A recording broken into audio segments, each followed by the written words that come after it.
Boa noite a todos. Antes de começarmos o nosso trabalho, hoje a gente começou um pouquinho diferente do que está acostumado a fazer, né? Que hoje eu estava um pouquinho preocupado em ver se YouTube ia funcionar. E parece que funcionou. Então nós colocamos aí o nosso endereço no YouTube, Adilson Ferreira APF, tá? Então aqueles que quiserem também acompanhar pelo YouTube ou divulgar o YouTube, a gente agradece. E hoje nós vamos dar continuidade àquele trabalho que a gente vem fazendo. E nas duas últimas semanas, as duas últimas lives, nós falamos de Jesus muito antes de Jesus, né? Hoje provavelmente a gente encerra essa parte e a semana que vem a gente vai conseguir, espero, né, começar a falar de Jesus. Aí Jesus na época dele, né? Provavelmente umas duas lives e depois vamos falar de Jesus depois de Jesus.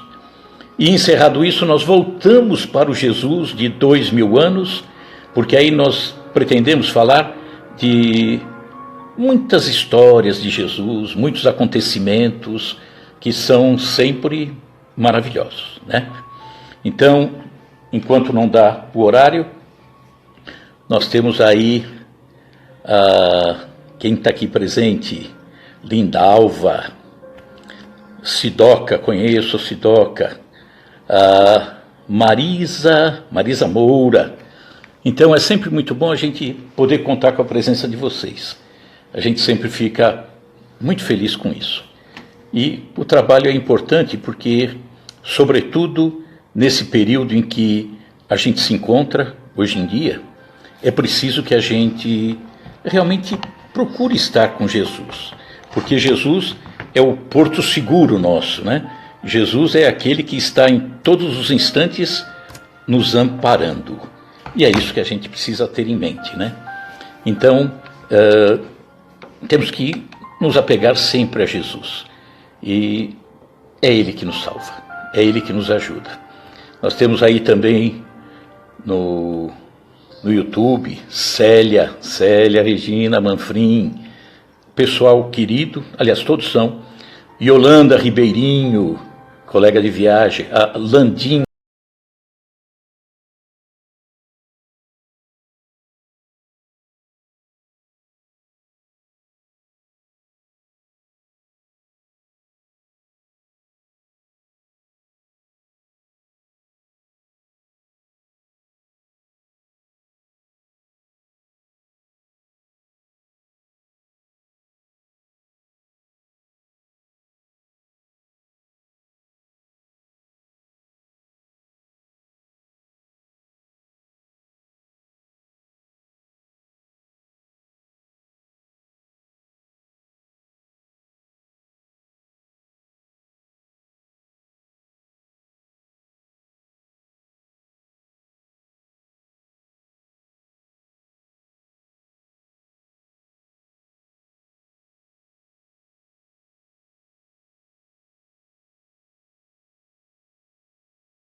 Esta é a terceira live, Jesus, muito antes de Jesus. E nas duas primeiras, nós falamos do início da caminhada da Terra, com Jesus presente, né, desde o início, um Espírito grandioso, que cuidou do surgimento da Terra, que cuidou do acompanhamento disso tudo, que cuidou das formas, que permitiu, né, o surgimento da vida. E nós que somos os hóspedes especiais dessa terra e que chegamos há tão pouco tempo aqui, afinal de contas a Terra, 5 bilhões de anos, nós fizemos aquele exercício de colocar 5 bilhões de anos ao longo de uma régua, de um único ano fictício. E nós vemos que Jesus, desde o início da Terra, vem nos preparando o caminho para que nós surgíssemos, o ser humano, no dia 31 de dezembro desse ano fictício, às 23 horas e 30 minutos, no finalzinho do ano, acabando, né?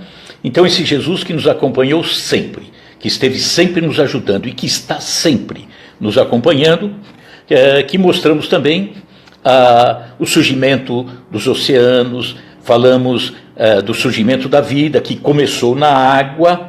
Daí se explica aquele diálogo com Nicodemos, né? Quando ele pergunta, o que eu devo fazer para alcançar o reino dos céus? É preciso nascer de novo. Mas como posso nascer de novo? Sou velho. Ah, Nicodemos, aquele que não nascer da água e do Espírito não chega ao reino dos céus. A água representa a vida física. Então, vimos o surgimento da vida aí, vimos a chegada dos capelinos, irmãos que vieram de outro orbe, porque não conseguiram acompanhar a evolução daquele orbe, 42 anos-luz distante da Terra, e que vem à Terra, portanto, numa condição em que encontram a Terra muito inferior ao orbe no qual eles viviam até então. E vem aqui para nos ajudar. Usamos até aquele ditado, em terra de cego, quem tem um olho é rei. Eles vieram para nos ensinar. Aí vimos o surgimento de civilizações, né, de raças como as egípcias, ou a raça egípcia, e os hebreus. Nos fixamos nessas duas. Vimos os egípcios com um conhecimento fantástico, um desenvolvimento moral maravilhoso. Falamos do livro dos mortos dos egípcios. Que entendimento magnífico que eles tinham há cerca de 4.500 anos atrás. 2.500 anos antes de Jesus. E aí vimos a passagem de Moisés no Egito, ele que foi criado no Egito, embora fosse hebreu, e Moisés que consegue livrar o seu povo. E ao livrar o seu povo, lá no Sinai, ele recebe, daquele que ele entendeu ser Deus, né, ele recebe a tábua dos 10 mandamentos. Recebendo a tábua dos 10 mandamentos, nós vamos ver que as orientações que ele recebia eram as orientações que ele já havia encontrado lá no Egito e que havia sido retirado do livro dos mortos. O objetivo sempre é mostrar que Jesus, desde o primeiro segundo da terra, está sempre conosco, sempre nos ajudando, sempre nos amparando, nos orientando. E aí vemos a caminhada do povo hebreu, o judeu. Vimos a chegada dele, o recebimento da tábua, dos 10 mandamentos, e é por aí que a gente vai seguir agora. Então, nós vamos falar, obviamente, do nosso entendimento. A doutrina espírita é rica, é linda por isso, porque a doutrina, ela nunca é impositiva. Ninguém pode impor nada para ninguém. Senão a gente já estaria logo de início derrubando o livre-arbítrio, né? Cada um tem que escolher aquilo, tem que pesquisar, procurar, entender, mas tem mesmo, porque senão nós caímos naquela vala comum, antiga, de aceitar aquilo que os outros falavam. Não, eu quero aceitar aquilo que eu compreendi. No passado, a gente primeiro ia crer, né? Eu acredito, mas não conhece. Então, acredita em algo que desconhece totalmente. Nós começamos a entender que eu só consigo acreditar naquilo que eu conheço. Então, eu vou buscar. E aí, eu vou entender se aquilo que me foi passado está correto ou não, segundo o meu ponto de vista. Então, nesse momento, estou passando os meus entendimentos. Eu acredito nisso. Procurei, vasculhei, meditei. Esse é o meu entendimento. Mas não aceitem como verdade. É preferível que procurem, vasculhem, raciocinem, leiam, para de fato entender cada vez mais. Então, vamos continuar dizendo que o povo judeu tinha uma tarefa importantíssima, a de conduzir a crença no Deus único ao longo dos séculos. Era preciso que conduzisse. Então, daí a necessidade deles permanecerem coesos, unidos e o mais livre possível de interferências externas. Então, nós vamos lembrar que no livro A Caminho da Luz, Emmanuel, ele diz que o povo hebreu era a raça mais forte e mais homogênea. E se era grande a sua certeza da existência de um Deus, também era grande o seu orgulho. Então era um povo orgulhoso, praticamente nada acessível ao mundo exterior. Eles se fechavam em si mesmos. E havia essa necessidade, porque senão levar essa mensagem do Deus único ao longo de tantos e tantos séculos ficaria muito difícil. E olhe que mesmo dentro desse orgulho, desse povo fechado, ainda aconteceram tantos deslizes, tantos escapes que aconteceram. Mas conseguiram um feito extraordinário, maravilhoso. Os judeus trouxeram até os dias de hoje esse entendimento do Deus, do nosso Deus. Então, eu pessoalmente tenho para com os judeus uma gratidão fantástica, tá? Um povo maravilhoso, um país fantástico. Mas aí vamos recordar que Moisés recebeu a tábua dos 10 mandamentos e ao ler as tábuas nós vamos ver que está cheio de nãos. Não matar, não roubar, isso, aquilo. Então, cheio de nãos. Mas o povo hebreu daquela época, o povo judeu, mesma coisa, dificilmente seguiria essa orientação que teria vindo do alto, né? Na visão de Moisés seria Deus, mas que no nosso entendimento, era Jesus. Jesus que entregava, aquele Espírito que viemos a conhecer depois como Jesus, é que teria entregue a Moisés a tábua dos 10 mandamentos. Mas para aquele povo, há 3.500 anos atrás, aceitar, seguir ensinamentos que a rigor pediriam uma consciência mais trabalhada, era um pouquinho difícil. Então, era necessário que Moisés também colocasse ao lado das leis divinas as suas próprias leis civis, né? Para que, embora sendo duras, aquilo tudo, era para que o povo, ainda tão endurecido, seguisse. Não por consciência, mas por temor, por medo. Então, elas eram duras. Vamos ver que eram até, de certa forma, contraditórias com as leis divinas, com os 10 mandamentos. Por exemplo, a morte, a pena de morte, a aplicação da morte. E aí nós vamos, talvez alguém pergunte nesse instante, meu Deus, que horror, que Moisés cruel era esse? Como que Jesus permite isso? Por que não? Era uma sequência do homem. O homem estava caminhando, ainda tão endurecido, tão embrutecido. Então, se perguntarmos, mas como que aconteciam as mortes? Falando de Jesus, e as mortes aconteciam. Nós vamos lembrar que 3.500 anos depois, ou seja, hoje, quantos países estão discutindo pena de morte? Aí, a culpa é de Jesus? Não. A culpa é da falta de entendimento, né? A condição moral nossa que ainda está lá embaixo. Pena de morte. Por exemplo, o caso do aborto, né? Impressionante, mas está aí. Mas, de qualquer forma, as leis mosaicas, que Moisés teve que atribuí-las ao Deus, como se fosse de autoria de Deus, elas eram, na verdade, um embrião de justiça. Era o início da justiça. E que o homem, com o passar do tempo, como todas as leis, ele haveria de aperfeiçoar. Era um remédio amargo, sem sombra de dúvida. Mas nós olhamos só para a parte física. Nossa, remédio amargo. Alguém vai morrer em razão de descumprir uma lei. Era o que eles entendiam. Naquela época era o que entendiam.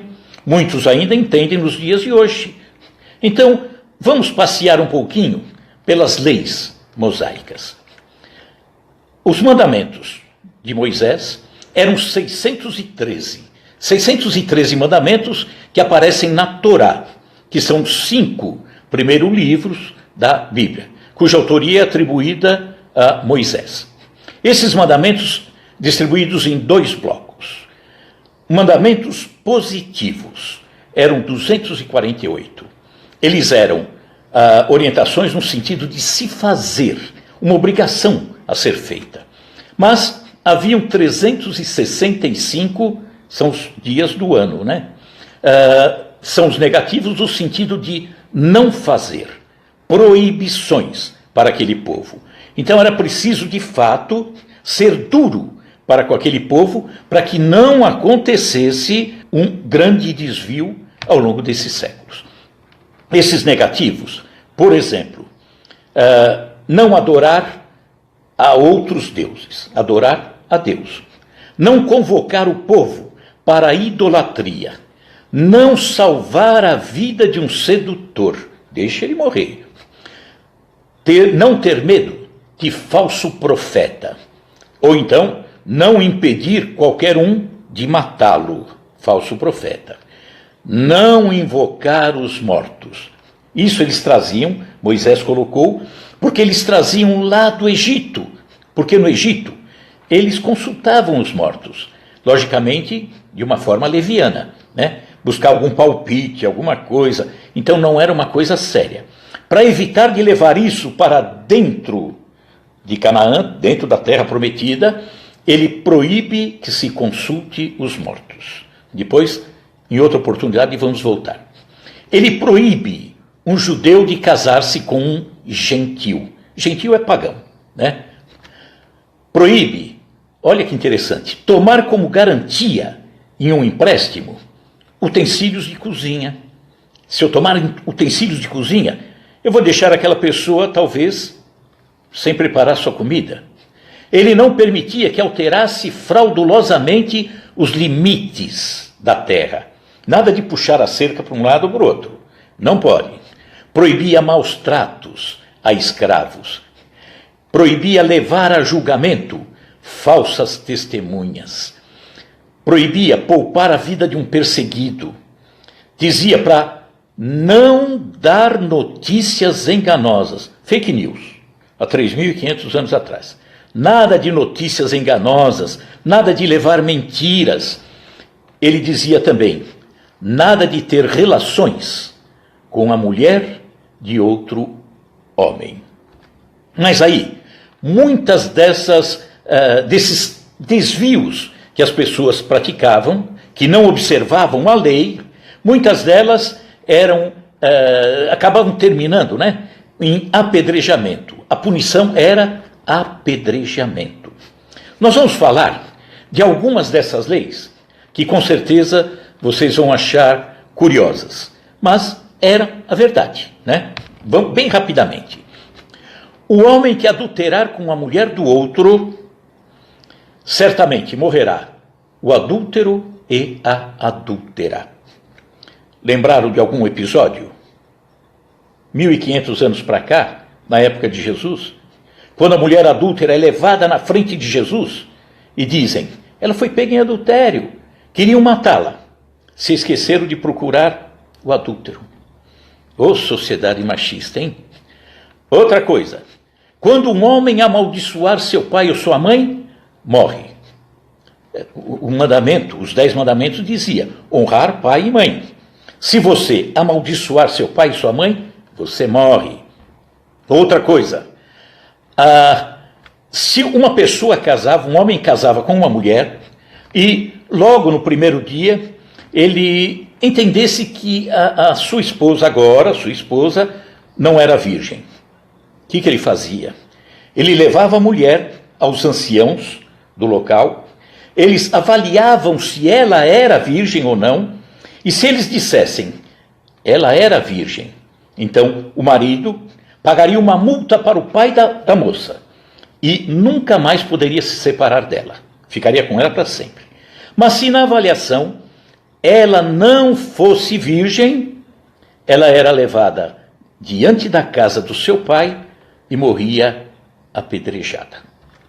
Olha que beleza, né?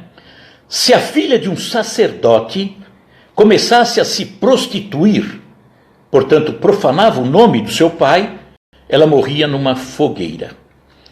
Outra coisa, uma pessoa que blasfemou contra o Senhor. Então, as pessoas que ouviram essa blasfêmia, pegavam essa pessoa, colocavam a mão na cabeça, levavam à congregação e ali ele era apedrejado até a morte. Essas são algumas leis de Moisés. Lei de Talião, que nós ouvimos tanto, né? As leis de Talião e tal. Diz assim, quem matar alguém, certamente morrerá.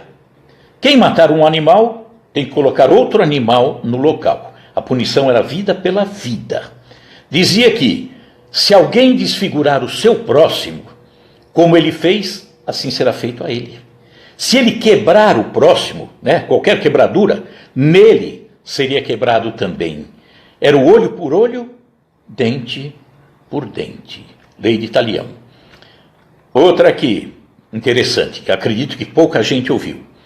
Uma jovem prometida em casamento, portanto uma noiva, se ela fosse atacada por um estranho, se, por exemplo, ela fosse atacada por um estranho no campo, o estranho morria. Ela não. Mas se ela fosse atacada por um estranho na cidade, os dois morreriam. Olha o embrião de justiça aí, o comecinho de justiça. É que se ela estivesse no campo, não adiantaria gritar, ninguém a ouviria. Mas se estivesse na cidade e não gritou, concordou. Um homem que se deitar com outro homem como se fosse uma mulher, os dois morrem. Homossexualismo.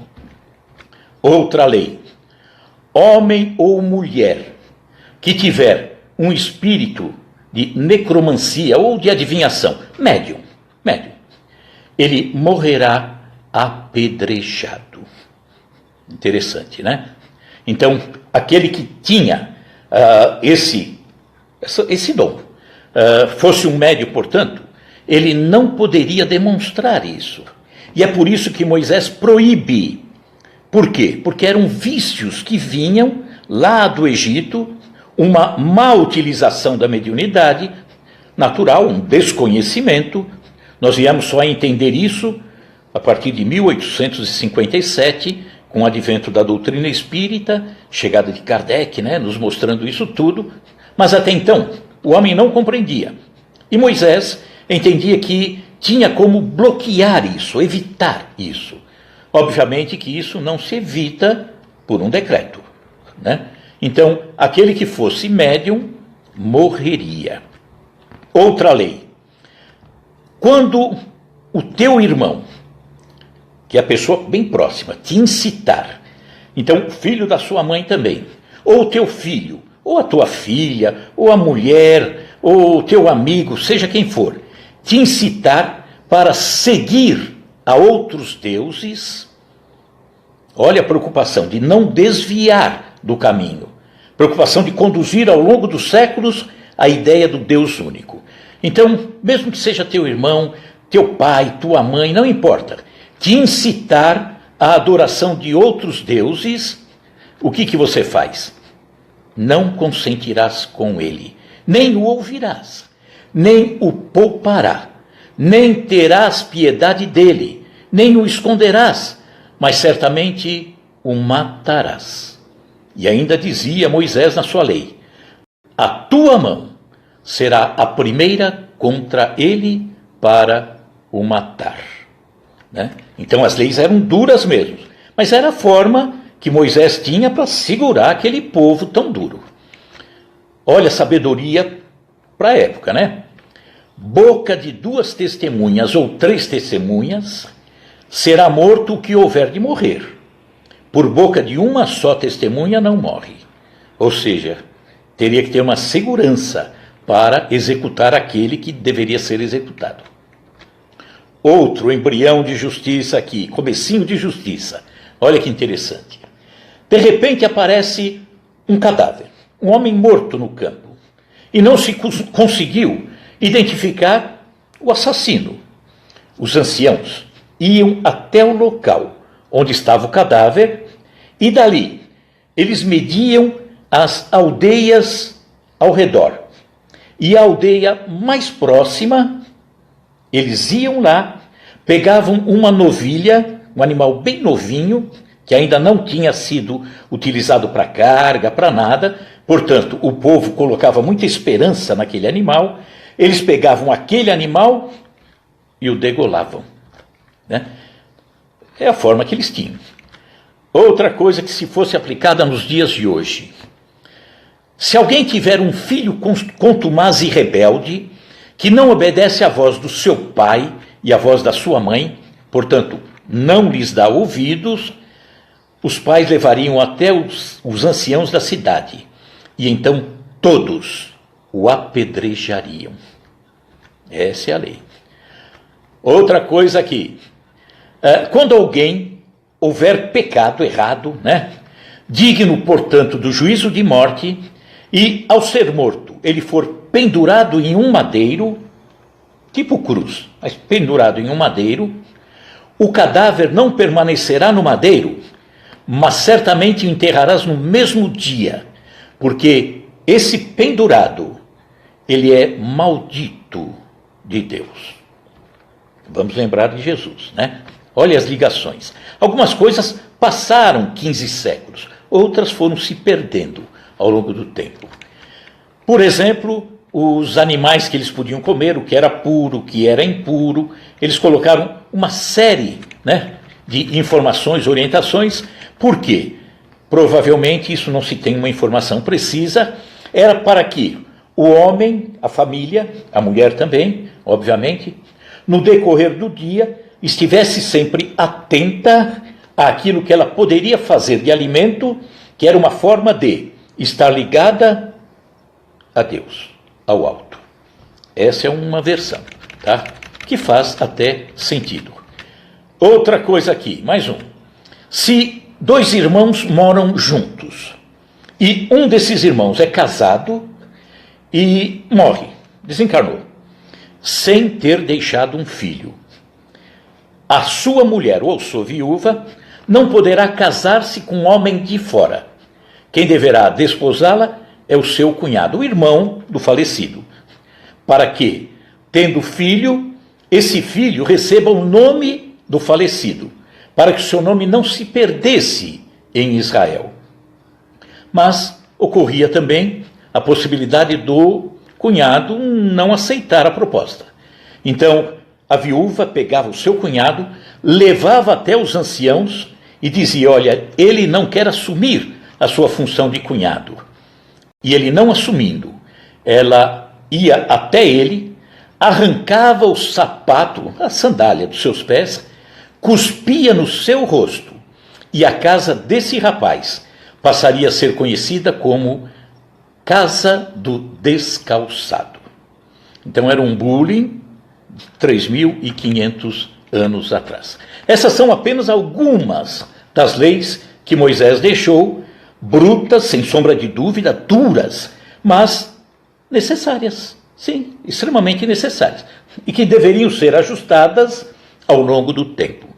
Muitas leis precisariam ser modificadas, e aí Jesus vai vir 1500 anos depois, para ajustar isso tudo.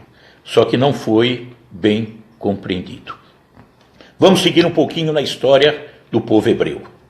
Então, ao longo dessa caminhada, de Moisés até a época de Jesus, tudo caminhou certinho, tranquilo, sem nenhum embaraço? Não. Sempre com problema. E é natural, né? Mas caminhou dentro do possível para aquele povo. E isso já é maravilhoso. Vamos voltar a 3.500 anos atrás e tentar entender a dificuldade daquele povo para levar essa verdade, o Deus único, ao longo de 15 séculos, até a chegada de Jesus. Então, foi um trabalho digno de aplauso por parte do judeu, com todos os problemas. Estivéssemos nós lá, provavelmente cometeríamos a mesma coisa ou até pior às vezes. Mas aí vamos ver que nesses descaminhos do povo judeu, um que chamou muito a atenção e que agora nós vamos trazer a presença de um dos grandes profetas de Deus, que é o profeta Elias, que era no século 9 a.C., e a contagem é do maior para o menor, até chegar no zero, né? Lembremos disso. Então vamos contar aqui um episódio que marcou bastante a presença de Elias e mostra como é que caminhava de forma equivocada parte do povo judeu, né? Depois da morte de Salomão, rei Salomão, no ano mais ou menos 930 a.C., Israel se divide em 2 reinos. Aí já mostra a divisão que começava a acontecer naquele grupo que Emmanuel diz que era homogêneo. Já começou a ter os seus fragmentos. Surge ao sul o reino de Judá, cuja capital era Jerusalém. E ao norte o reino de Israel, cuja capital ficou Samaria. Nesse do norte, portanto, o reino de Israel, cuja capital era Samaria, mais ou menos nos anos 870 a.C. até 850, reinou um rei cujo nome era Acabe. E o rei Acabe tentou unificar os israelitas e os cananeus, tentar juntar. Só que israelita, ele tinha um entendimento do Deus único, nosso. E os cananeus, não, eram politeístas. Então, ao tentar juntar esses dois, acabou redundando numa época em que o paganismo assolou, maltratou muito o povo judeu, o povo hebreu. Então, perdeu-se muito da sua característica, porque acabou se perdendo, saindo do caminho para o qual o povo judeu vinha trazendo esse entendimento. E essa escapada foi também muito provocada pela esposa de Acabe, do rei Acabe. O nome dela era Jezabel. Ela era gentia, portanto pagã, né? Não era judia, não. Nascida na cidade, ali na região de Tiro, hoje Líbano, um pouquinho acima de Israel, e ela era adoradora de um deus chamado Baal, deus deles lá, Baal. E Jezabel era uma pessoa extremamente má, perversa, complicada. E nesse período até, o rei Acabe, construiu até um templo de adoração ao rei Baal, ou Deus Baal, na cidade de Samaria. Olha como desvirtuou a coisa, né? Estava perdido. Então, os judeus estavam se desvirtuando do caminho. E aí surge Elias, o profeta Elias, um porta-voz de Deus, né? E que vinha para lembrar os judeus da necessidade de uma caminhada mais reta, de seguir da melhor forma. E diz que Elias havia profetizado que ali, no reino de Israel, haveria uma grande seca, e que acabou acontecendo mesmo. E acontecendo aquela seca, o rei Acabe acaba atribuindo a Elias a culpa pela miséria do povo. E Jezabel, a sua esposa, muito cruel, inclusive começa a mandar matar os profetas que tinham por ali. Então, Elias faz um encontro com o rei Acabe, né? Local, Monte Carmelo. Fica na região mais ao norte de Israel, no lado noroeste, às margens do mar Mediterrâneo, onde hoje fica a cidade de Haifa. E, nesse encontro, Elias, o profeta, com o rei Acabe, que havia se desvirtuado do caminho, Elias propõe uma disputa. Que disputa era essa? Bom, o objetivo era ver qual o Deus verdadeiro, dizia Elias. Eu vou dizer que o meu verdadeiro Deus é o meu, e você vai dizer que o teu verdadeiro Deus é Baal.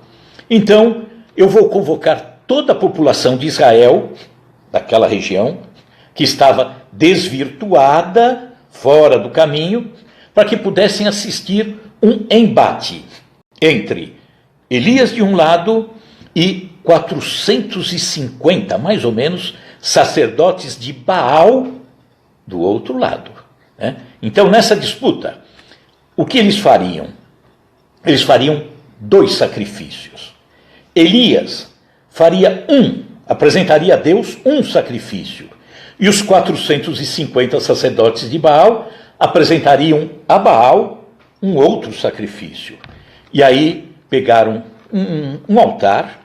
Nesse altar, eles teriam que colocar a sua oferenda, o seu animal morto, e não poderiam tocar, mas o Deus Baal de um lado e o nosso Deus do outro deveria, de uma maneira fantástica, né, extraordinária, queimar aquela oferenda. Algo que viesse e consumisse aquela oferenda. Então, diz que os sacerdotes colocaram a sua oferenda ali e começaram a dançar, a fazer sua prece, seja o que for. E nada de acontecer alguma coisa que viesse e consumisse aquela oferenda, aquele animal morto ali. Não conseguiram. Agora era a vez de Elias. Elias vai para o seu altar e ainda dá usando uma palavra assim um pouquinho estranha, mas dá uma esnobada. Manda até jogar água sobre o altar. É para queimar, mas pode jogar água, não tem problema. E aí jogaram água, colocaram um animal sobre o altar e Elias faz uma prece a Deus. E de repente, um raio cai e consome aquela oferenda. E aí nós perguntamos, isto é impossível de acontecer? Não, de forma nenhuma. De forma nenhuma. Nós, espíritas, sabemos da participação da espiritualidade nos eventos da natureza. Os espíritos estão aí controlando, coordenando isso tudo. E, portanto, um raio e logo em seguida a chuva para aquele local que estava tão seco, perfeitamente natural. Como natural, lembrando agora, como natural, 1500 anos depois, Jesus, no mar da Galileia, no meio de uma tempestade, ele levantar-se e pedir que a tempestade parasse. Por quê? Porque ela era comandada por espíritos. E Jesus, com toda a sua autoridade, imagina ele se dirigindo a esses espíritos, no caso, no episódio do barco, ele dizer lá, pessoal, aguenta um pouquinho que os meninos aqui estão com medo. E param, óbvio que param. E aí o mar fica sereno. Elias, mesma coisa. Vem aquele raio, consome o animal e ele ganha a disputa. Ganhando a disputa, ele pede a sua recompensa. Que recompensa Elias pediu? Ele pediu que os 450 sacerdotes de Baal morressem degolados. Foram levados à margem de um riozinho que passa bem junto do Monte Carmelo, lá embaixo, e ali eles foram mortos. Diz que a água desse riozinho, chamado Rio Quizon, ele ficou vermelho de tanto sangue que estava ali. E aí o povo, que viu, presenciou tudo aquilo, começou a ser reconduzido à sua crença anterior. Isso só para a gente perceber as dificuldades na condução desse povo ao longo dos séculos. Não é fácil não, mas era perfeitamente natural, e é perfeitamente natural entender isso. Essa caminhada difícil, tantos séculos e séculos atrás. E essa dificuldade desse povo de entender, de caminhar de uma forma um pouquinho mais homogênea, melhor, de perder até um pouquinho do orgulho, acaba resultando em diásporas, dispersão do povo judeu. Nós vamos ver 3 aqui, importantes, que é a dispersão, é a retirada do povo judeu do seu território, do seu convívio. Isso é sofrimento. Ano 722 a.C., portanto, de Elias para cá. O reino de Israel, que era o reino de Acabe, é destruído pelos assírios, né? E foram levados e permaneceram cativos na Síria. Segunda, ano 586, tudo antes de Cristo. Nabucodonosor II, do Império Babilônico, invade o reino de Judá, que era o reino do sul, e destrói o templo de Salomão, lá em Jerusalém. E deporta para Babilônia 40.000 judeus. Depois, Ciro I, do Império Persa, derrota o Império Babilônico e liberta os judeus, que retornam para o seu território. Mas aí, eles já carregavam o efeito desse período todo fora do território. A miscigenação física, cultural, até na crença, mexeu-se algumas coisas. E aí vamos lembrar dos samaritanos, né, que são desconsiderados pelos judeus. Terceira diáspora, ano 70, depois de Cristo.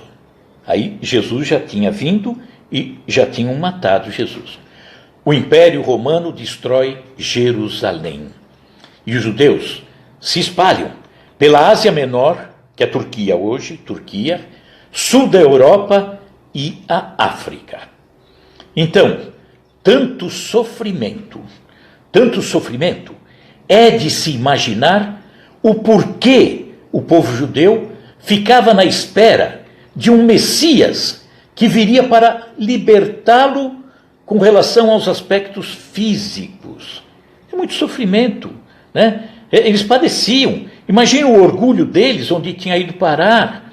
Então, aquilo que mais doía neles, era exatamente isso. Então, eles passaram a entender, que o Messias viria para libertá-los dessa opressão, dessa humilhação, né? E vamos lembrar aqui, então, o último profeta, que foi Malaquias, o último profeta, antes de Jesus, portanto, né? Ele veio por volta do ano 430. Malaquias, esse profeta, o último, alertava sobre a necessidade do povo judeu fazer reformas para que ele pudesse aguardar a vinda do Messias. Ou seja, a coisa estava bagunçada. Reforçava também Malaquias a necessidade do amor para Deus, o amor de Deus. Chamava atenção com relação ao mau proceder dos sacerdotes. Isso desviava, fugia, escapava do controle. Por exemplo, desviavam dízimos que eram destinados aos levitas. Ainda, Malaquias foi o último, anunciava a vinda do Messias.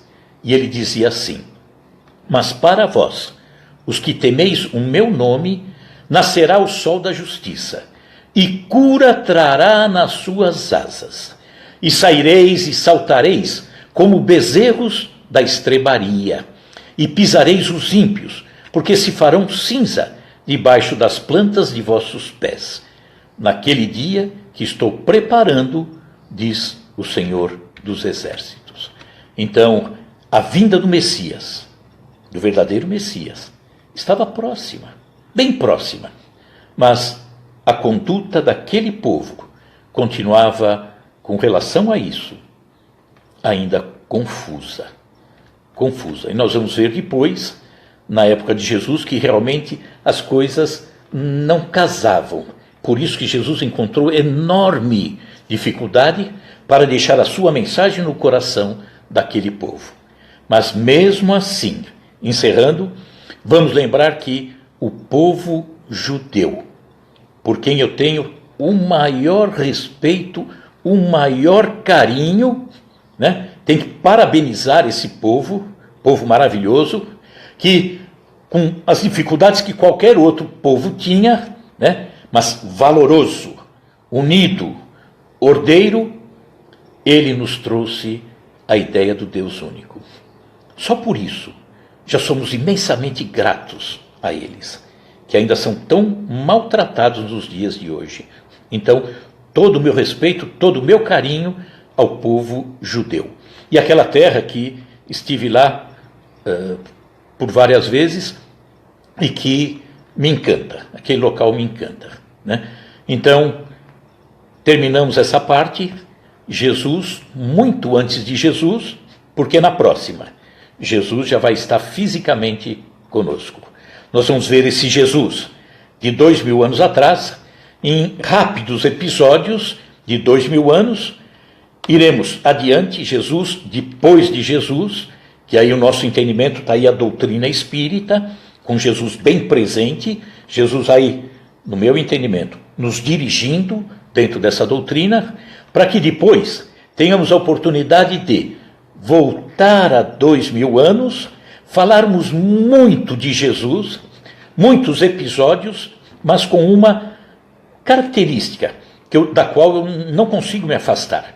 Eu falo de um Jesus de 2000 anos, mas aplicando nos dias de hoje, né? Temos programa em rádio web, que fala exatamente de Jesus na atualidade. É um Jesus presente hoje. Isso é fundamental. E aí voltaremos, portanto, para ver os episódios acontecidos e tirarmos as nossas conclusões de como aproveitar isso tudo para os dias de hoje. Tá?